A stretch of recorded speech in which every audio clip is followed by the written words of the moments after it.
Hello दोस्तों, स्वागत है आपका आपके अपने यूट्यूब चैनल स्टडी विथ एजे में। इसमें आज की वीडियो में मैं आपके लिए लेकर के आया हूं आपकी 8th ग्रेड अभ्यास पुस्तिका, जो गणित विषय की है, आपकी कक्षा 7वीं के बच्चों के लिए आई हुई नई वर्कबुक है दोस्तों। और इसमें मैंने आपके हिंदी, अंग्रेजी, संस्कृत, विज्ञान, सामाजिक विज्ञान ये सारी वीडियोस चैनल पे करवा दिया है, तो उनको चैनल पे जा कर के अवश्य देखें। और गणित की भी लगभग सभी वीडियोस हो गई हैं। आज इसमें हम देखेंगे पाठ 13 ठोस आकारों का चित्रण। इसके बारे में जानेंगे, इसमें क्या क्या चीज़ें इसमें दी गई हैं आपके लिए, उन सभी चीज़ों को देखेंगे।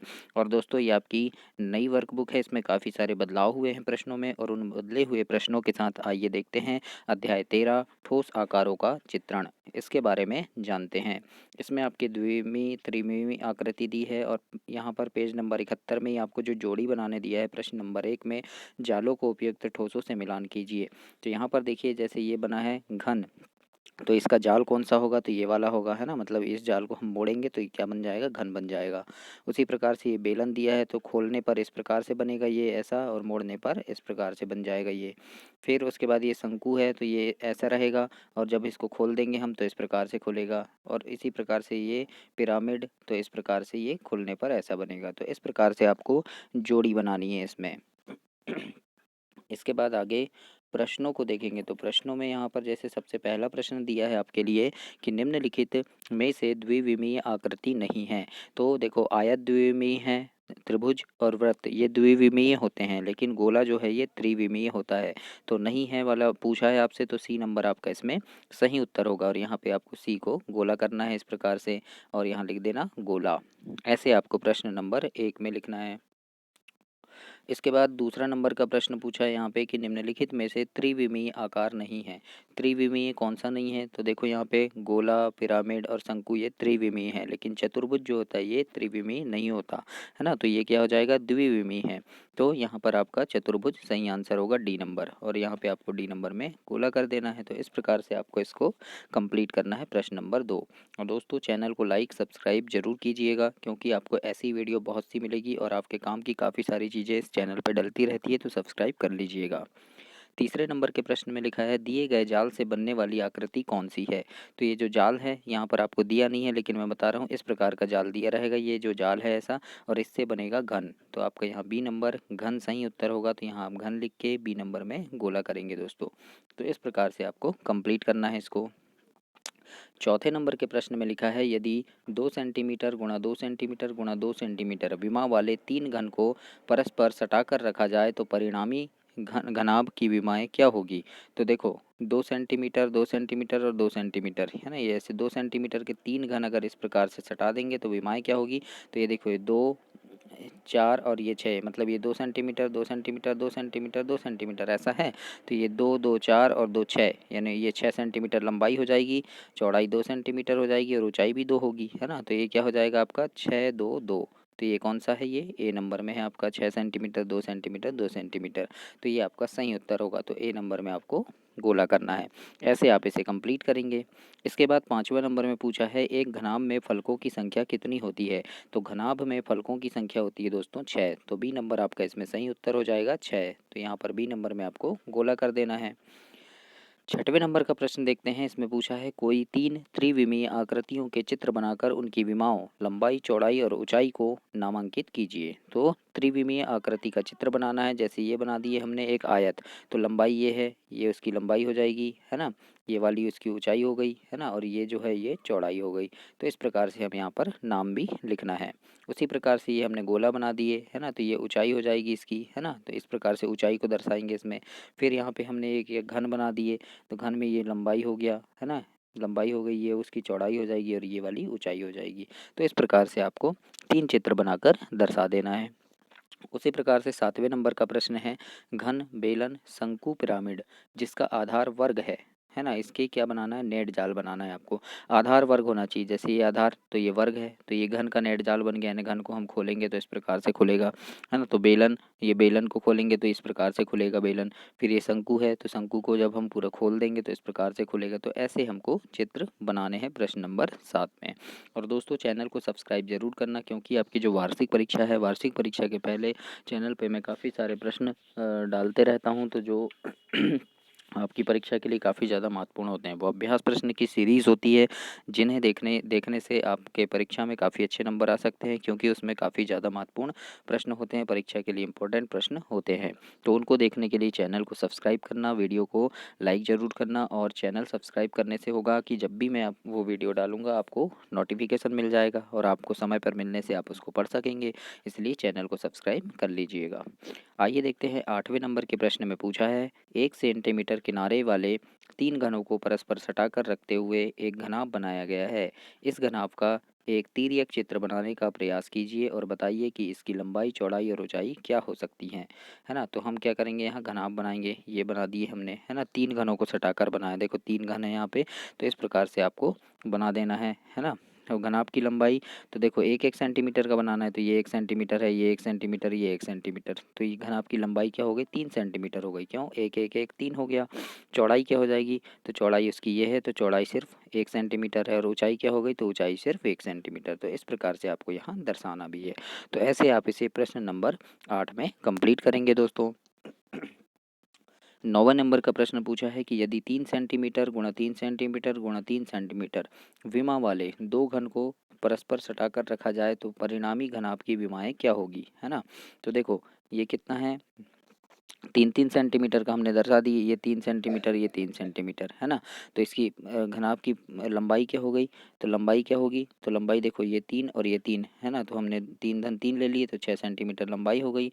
अब चौड़ाई क्या होगी, तो इसकी चौड़ाई तो ये है ना? चौड़ाई क्या हो गई, तो चौड़ाई 3 ही होगी, और ऊंचाई ऊंचाई भी 3 ही होगी। तो इस प्रकार से आपको यहाँ पर ऐसे लिखना है, दर्शाना है कि लंबाई, चौड़ाई और ऊंचाई क्या होगी। तो 9 प्रश्न नंबर 9 में ऐसे हम कंप्लीट करेंगे इसे। इसके बाद 10वें नंबर का प्रश्न देखते हैं। प्रश्न नंबर 10 में पूछा है, निम्न प्रश्नों के उत्तर दीजिए। क्या एक घन एक आयत के आकार की छाया दे सकता है? तो यहाँ पर प्रश्न में लिखना, हाँ, एक घन एक आयत के आकार की छाया दे सकता है ना? घन ऐसे बनेगा और वो आयत के आकार की छाया देगा हमको, है ना? तो ऐसे हम लिख देंगे।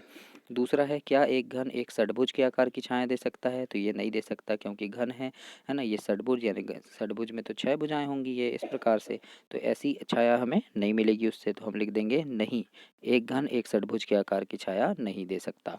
इस प्रकार से आप प्रश्न नंबर 10 को कंप्लीट करेंगे। इसी प्रकार से 11वें में पूछा है आपसे कि प्रत्येक ठोस के लिए 3 दृश्य 1, 2 और 3 दिए गए हैं। ये देखो 1, 2, 3 दिए हैं सभी के लिए, है ना? यानी ये जो है इसके लिए पहला, दूसरा और तीसरा ऐसा दिया है। हमें बताना है कि इसके ऊपर ऊपर का, सामने का और पार्श्व दृश्यों की पहचान हमें करना है ना? तो जैसे ये पहले नंबर पे दिया है, तो ये कौन सा होगा, तो ये सामने का होगा। इसका मतलब ये वाला चित्र है ये, है ना? ये सामने जो लिखा है ये वाला चित्र है, ये पहले नंबर पे, तो यहाँ लिख देंगे हम सामने। उसके बाद पार्श्व, यानी ये जो दिया है, देखो ये एक घन दिया है यहाँ पे, है ना? ये वाला, ये इधर पे इस साइड में एक घन, तो ये सिर्फ एक है, तो ये पार्श्व हो जाएगा। और ये ऊपर में ये 3 दिया है, तो ये ऊपर का ये हो जाएगा। तो इस प्रकार से हम दर्शा देंगे। इसी प्रकार से इसमें दर्शाएंगे। इसमें देखो ऊपर का मतलब, यहाँ ऊपर से जब हम देखेंगे तो 1, 2 और ये 3 घन दिखेंगे हमें, तो ये ऊपर का हो गया, 3 दिख रहे हैं, है ना? उसके बाद पार्श्व, यानी इस साइड से जब हम इसको देखेंगे तो ये 1 और 2 ऐसे दिखेगा, तो ये पार्श्व हो गया, ये वाला इस प्रकार से दिखेगा। और तीसरे में जब हम सामने से देखेंगे तो 1, 2, 3 और ये 4 दिखेंगे, तो ये वाला सामने का हो जाएगा। तो इस प्रकार से हमें दर्शाना है। ऐसे ही यहाँ पे दर्शाएंगे कि ऊपर का कौन सा है, पार्श्व कौन सा है ना? तो ऐसे हम दर्शा देंगे। तो ये पार्श्व, यानी जब हम इसको इधर से देखेंगे तो 1, 2 और ये 3 बस दिखेगा, तो ये वाला पार्श्व हो जाएगा, है ना? सामने से यानी 1, 2 और 3 ये वाले दिखेंगे, तो ये सामने का हो गया। और ऊपर से देखेंगे तो 1, 2, 3 और ये 4 दिखेगा, तो ऊपर वाला ये हो जाएगा। ऐसे ही हम यहाँ त्रिभुज में दर्शा देंगे, है ना? त्रिभुज में पार्श्व, यानी इस साइड से देखेंगे तो ये वाला दिखेगा, तो ये आकार हो गया, है ना? ऊपर से देखेंगे ऐसे तो ये दिखेगा, और इधर का थोड़ा दिखेगा, इसलिए ये हो जाएगा, है ना? और सामने से इधर से देखेंगे तो ये त्रिभुज दिखेगा, तो ये सामने का हो गया। तो ऐसे हमें यहीं दर्शाना है। यहाँ लिखने के लिए भी दिया है, तो आप चाहें तो यहाँ ऐसे बनाकर यहाँ भी लिख सकते हैं, लेकिन मैंने वहीं पे लिख दिया है, तो वहीं पे भी लिख सकते हैं। तो इस प्रकार से आप इसे कंप्लीट करेंगे। 12वें नंबर में पूछा है कि निम्नलिखित सारणी को पूरा करना है। इसमें हमें फलकों की संख्या, शीर्ष, है ना, ये बताना है। तो जैसे ये आकृति बनी है, तो इसमें फलक कितने हैं, तो फलक कितने होते हैं, एक वो घन में 6 फलक होते हैं, तो 6 लिख देंगे हम यहाँ, है ना? 6 फलक होते हैं घन में, तो हम लिख देंगे 6 फलक। उसके बाद घन में किनारे कितने होते हैं, किनारे तो 12 किनारे होते हैं, ये है ना? किनारे किसको बोलेंगे, 1, 2, 3, 4, फिर ये 5 6 7 8 9, फिर ये इधर 10 और ये 11 और ये 12, है ना। तो 12 किनारे हो गए, तो 12 लिख देंगे। शीर्ष यानी कोने 8, है ना। तो 1 2 3 4 5 6 7 और ये उस साइड एक है 8, तो 8 कोने हो गए, तो ऐसे लिख दिए। उसी प्रकार से इसमें पूछा है तो इसमें फलक कितने होंगे, तो फलक इसमें दिया है 4 होंगे, है ना। अब किनारे कितने होंगे, तो इसमें ये शंकु में किनारे 6 होते हैं दोस्तों, और शीर्ष भी 4 होते हैं, तो ऐसे लिख देंगे हम। इसके बाद यहाँ पर ये जो पिरामिड दिया है इसमें फलक 9 होते हैं, ना। 9 फलक होंगे। कैसे, देखो 6 फलक तो इसमें हो गए, 7 8 और उधर एक 9, है ना। तो 9 हो जाएंगे, और किनारे इसमें 16 होंगे और शीर्ष इसमें 9 होंगे। उसी प्रकार से ये जो आकृति दी है इसमें 7 फलक होंगे, क्योंकि देखो 6 पहले से होते हैं, लेकिन यहाँ पर देखो कटा हुआ है ये कोने में, तो यहाँ पर ये 7वां फलक हो जाएगा। इसके बाद किनारे इसके 15 हो जाएंगे और शीर्ष 10 हो जाएंगे, तो इस प्रकार से हम लिख देंगे। चाहे तो आप यहाँ भी ऐसे फलक ऐसे लिख के पूरा लिख सकते हैं, है ना, किनारे शीर्ष, लेकिन यहाँ नहीं लिखना है तो यहाँ भी आप डिब्बे में भी भर सकते हैं इसे। तो इस प्रकार से आप इसे कंप्लीट करेंगे। तो ये आपका 12 कंप्लीट हुआ। 13 नंबर में पूछा है आपसे कि आपको कौन सा अनुप्रस्थ काट प्राप्त होती है जब आप निम्न ठोसों को क्षैतिज रूप में काटते हैं। तो अनुप्रस्थ काट हमको कौन सी प्राप्त होगी ये देखना है। जैसे कि मान लो ये एक गेंद लिखा है ना, तो एक गेंद है, अब इसको हम क्षैतिज काटेंगे, मतलब यहाँ से काट दिए, तो कौन सी अनुप्रस्थ काट हमको प्राप्त होगी उसके बारे में हम लिखेंगे। तो यहाँ लिखना है, एक गेंद को क्षैतिज काटने पर वृत्त की अनुप्रस्थ काट प्राप्त होगी। मतलब ये गेंद है, ये एक गेंद है, इसको हमने ऐसे काट दी तो हमको कैसे प्राप्त होगा, ये इस प्रकार से एक वृत्त बन जाएगा, है ना। ऐसे अलग अलग काट प्राप्त हो जाएंगे, ऐसे दो, तो ये वृत्त हो जाएगा। तो इस प्रकार से हम यहाँ लिख देंगे। इसके बाद लिखा है, एक बेलनाकार पाइप को क्षैतिज काटने पर, ये बेलनाकार पाइप है, इसको हम यहाँ से ऐसे काट देंगे, तो ये भी क्या होगा, वृत्त का प्राप्त होगा, है ना, क्योंकि इस साइड ऐसे वृत्त हो जाएगा। तो इस प्रकार से हम लिखेंगे। तो यहाँ पर दोनों में आपको ऐसे लिख देना है और कंप्लीट करना है दोस्तों। 14 नंबर में पूछा है, किसी घनाभ की विमाएँ 5 सेंटीमीटर, 3 सेंटीमीटर और 2 सेंटीमीटर है। इस घनाभ का समदूरिक चित्र बनाइए। तो यहाँ पर आपको क्या करना है, 1-1 सेंटीमीटर की दूरी पर बिंदु बना लेना है ऐसे, है ना। स्केल से आप नाप के 1-1 सेंटीमीटर की दूरी पर बिंदु बना लेना। और लंबाई में देखो यहाँ 1 2 3 4 और ये 5 सेंटीमीटर लंबा हो गया, है ना। तो इसकी लंबाई क्या हो गई, ये 5 सेंटीमीटर लंबाई हो जाएगी ये, है ना। उसके बाद चौड़ाई क्या बोला है, 3 सेंटीमीटर बोला है ना। चौड़ाई 3 बोला है, तो ये 1 2 और ये 3 3 हो गया, है ना। और 2 सेंटीमीटर, नहीं चौड़ाई 2 सेंटीमीटर, तो 1 2 इसकी चौड़ाई हो गई, और ऊंचाई 3 बोला है, तो 1 2 3 ये ऊंचाई हो गई।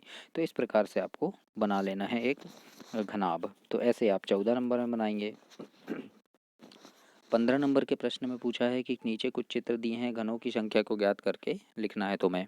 तो यहाँ पर इसमें कितने घन होंगे, तो यहाँ पर हम कैसे देखेंगे, देखो पहली आकृति में लिख लेना। तो यहाँ देखो यहाँ कितने घन होंगे, तो ये 1 2 3 4 5 6 7 8 9 10 11 12, यानी ऊपर 12 है तो उसके नीचे भी 12 होंगे, यानी कुल 24 घन हो जाएंगे, है ना। तो ये 24 घन लिख दिया हमने। इसी प्रकार से दूसरी आकृति में, तो देखो 1 2 3 और उसके पीछे 3, यानी 6 हो गए, और ये 7 और ये 8, है ना। तो कितने हो गए दूसरी आकृति में, 8 घन हो गए। तीसरी आकृति में पूछा है, तो देखो यहाँ पे 1 2 और उस साइड 3 है ना। 3 हो गए, फिर ये 4 ये 5 और उधर कितने हो गए 2, तो 5 और 2 7 और ऊपर एक 8 और ये 9, तो कितने हो जाएंगे तीसरी आकृति में 9 घन। तो इस प्रकार से आपको घनों की संख्या इसमें लिखना है। तो इसी के साथ आपका ये पार्ट कंप्लीट हुआ। अगली वीडियो में अगला पार्ट देखेंगे, तब तक के लिए चैनल को सब्सक्राइब कीजिए, वीडियो को लाइक कीजिए और अपने दोस्तों तक भी इसे शेयर जरूर करना दोस्तों। धन्यवाद।